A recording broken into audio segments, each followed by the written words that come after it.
বন্ধু আম খাবি? চল।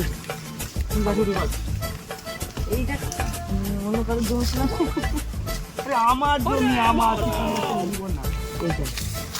আমি আছি, তুই ওঠ না রে, আমি আছি তো, আমার গাছ। ও দাদা কিছু হবে না তো? তোমারই গাছ তো? তুই পান না রে, আমি তো আছি।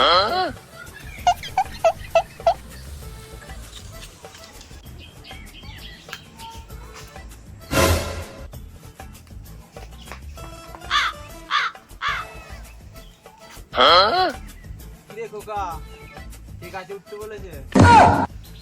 তোমার ছেলেই তো বললো আম পাড়তে। তুই একবার নাপ, তারপর তোকে আমি দেখছি।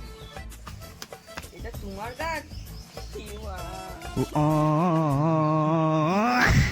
ক্ষমা করে দাও, আর হবে না কাকা, আর হবে না, ক্ষমা করে দাও।